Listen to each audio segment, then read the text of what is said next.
എന്ന് ഒറ്റ മനസ്സോടുകൂടി ഉറ്റുനോക്കിയ ആ വിധി അല്പസമയം മുമ്പ് വന്നു. 11 മണിക്കായിരുന്നു കേസ് എടുക്കേണ്ടത്. കറക്റ്റ് സമയത്ത് തന്നെ 11 മണിക്ക് തന്നെ കേസ് എടുക്കുകയും 10 കുറ്റവാളികൾ കുറ്റവാളികളായ 10 പേരെയും കോർട്ടിലേക്ക് നേരത്തെ നിർത്തിയ ശേഷമാണ് ആ ഒരു വിധി അറിയിച്ചത്. കേരളം ഉറ്റുനോക്കിയ ആ വിധി കറക്റ്റ് സമയത്ത് തന്നെ അറിയിച്ചിരിക്കുകയാണ്. 1 മുതൽ 6 വരെയുള്ള എല്ലാ കുറ്റവാളികളും എല്ലാ തരത്തിലുള്ള കുറ്റം ചെയ്തിട്ടുണ്ട്. ഗ്യാങ് റേപ്പ്, ഗൂഢാലോചന, അങ്ങനെയുള്ള എല്ലാ കുറ്റങ്ങളും 1 മുതൽ 6 വരെയുള്ള പ്രതികൾ നേരിട്ട് കൃത്യത്തിൽ ഏർപ്പെട്ടിട്ടുണ്ട് എന്നുള്ളത് തെളിവ് സഹിതം എല്ലാ തെളിവുകളും അംഗീകരിച്ചുകൊണ്ട് വിധി വന്നിരിക്കുകയാണ്. ശിക്ഷ പറഞ്ഞിട്ടില്ല, വിധി വന്നിരിക്കുകയാണ്. എന്നാൽ എല്ലാവരും കാത്തിരുന്നത് 8ാം പ്രതിയായി കുറ്റം ആരോപിച്ചിട്ടുള്ള ദിലീപിനെതിരെയുള്ള വിധി എന്താണെന്ന് അറിയാനാണ്. കേരളക്കര ഒരുപക്ഷെ ഉറ്റുനോക്കിയിട്ടുണ്ടാവുക. ദിലീപ് നേരിട്ട് ഈ കൃത്യത്തിൽ ഏർപ്പെടുകയോ ഗൂഢാലോചനയിൽ പങ്കുണ്ടതായിട്ട് തെളിയിക്കാനോ സാധിച്ചിട്ടില്ല. അതുകൊണ്ട് തെളിവുകളുമില്ല. അതുകൊണ്ട് തന്നെ ദിലീപ് വെറുതെ വിട്ടിരിക്കുകയാണ്. 6-7 മുതലുള്ള എല്ലാ കുറ്റവാളികളെയും വെറുതെ വിട്ടിരിക്കുകയാണ്.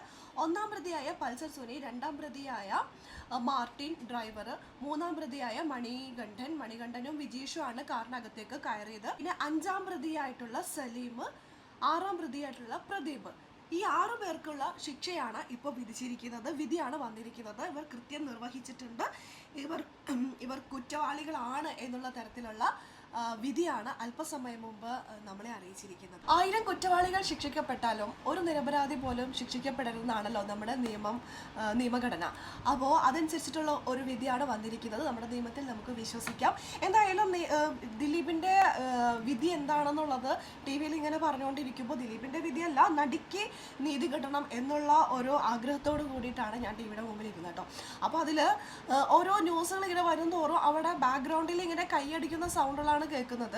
അതൊരു പക്ഷേ ഇത് ഞാൻ നേരത്തെ പറഞ്ഞ പോലെ നിരപരാധികൾ ഒരിക്കലും ശിക്ഷിക്കപ്പെടരുത്. അത് ഇനിയിപ്പോൾ എന്താണെന്നുള്ളത് നമുക്ക് വരുന്ന ദിവസങ്ങളിൽ അറിയാം. എന്തായാലും ദിലീപ് 8ാം പ്രതി എന്ന് ആരോപിക്കപ്പെട്ട ദിലീപ് കുറ്റവിമുക്തനായതിൻ്റെ സന്തോഷത്തിലാണ് ദിലീപ് പ്രേക്ഷകർ, ദിലീപ് ആരാധകർ, ദിലീപ് ഫാൻസൊക്കെ അവരുടെ ആഹ്ലാദ പ്രകടനങ്ങളാണ് കേട്ടോ സൈഡിൽ കണ്ടുകൊണ്ടിരിക്കുന്നത്. എന്തായാലും അവരാഘോഷങ്ങൾ തുടങ്ങി.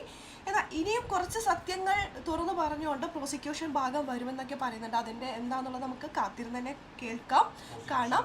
പ്രോസിക്യൂഷൻ ഇനി അടുത്ത നടപടിയിലേക്ക് പോകുമോ എന്താണെന്നുള്ളതൊക്കെ നമുക്ക് വരുന്ന ദിവസങ്ങളിൽ അറിയാം. എന്തായാലും ഈ വിധിയിൽ എല്ലാവരും സന്തോഷിക്കുന്നു. ഇനി എന്താകുമെന്ന് കാത്തിരുന്ന് കാണാം.